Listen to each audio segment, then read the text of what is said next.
shirka isku duwidda howlaha caafimaadka guud ee Soomaaliya oo ay soo qaban qaabisay wasaaradda caafimaadka Soomaaliya oo kaashanaysa hay'adda caafimaadka adduunka ee WHO ayaa socon doona muddo 2 cisho ah waxaana diiradda lagu saari doonaa qaabkii looga wada shaqeyn lahaa daadajinta adeegyada caafimaadka aasaasiga ah iyo xoojinta wada shaqeynta wasaaradaha caafimaadka ee heer federaal iyo heer maamul goboleed. xubnaha ka socday maamul goboleedyada oo madasha ka hadlay ayaa wasaaradda caafimaadka Soomaaliya ku ammaanay sida hufan oo ay u garab taagan tahay wasaaradaha caafimaadka ee maamul goboleedyada waxayna soo jeediyeen in la xoojiyo iska warqabka labada dhinac si looga guul gaaro kor u qaadida adeegyada caafimaad ee dalka. wasiirka caafimaadka iyo daryeelka bulshada Soomaaliya Dr. Fawsiyo Abikar Nuur oo shirka kadib warbaahinta qaranka la hadashay ayaa sharaxday qodobadii muhiimka ahaa oo ay ka wada hadleen. isku duwidda caafimaadka ee wadanka guud ahaan ayaa looga hadlaya iyadoo dib loo raacayo waxyaalihii soo qabsoomay sanadkii 2020 shirkii ugu dambeeyay isugu yimaadeen wasiirada caafimaadka ee bishii la dhaaftay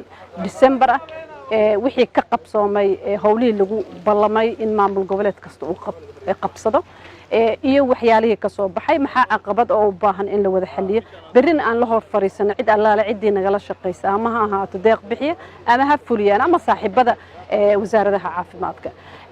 teeda kale waxaa kaloo soo kordhay oo la qaabeeyay habdhismeedka qaabka wasaaradda caafimaadka federaalka iyadoo lagu jaangoyn doono baahida iyo daadejinta adeegyada caafimaad ee maamul goboleedyada. waa maantuu bilowday berri waa soconaya natiijada soo baxdana waxaa la iska arki doonaa haddii alla idmo bil kadib oo la isku soo noqon doono shirki kale oo billaha ah haddii alla idmo ayna ahaan doonto wax joogtayn ah oo socon doono oo bil walba mar inay isugu yimaadaan ay wada tashtaan ay wada qorsheeyaan wixii caqabadna ay wada xalliyaan taasoo sahli doonta in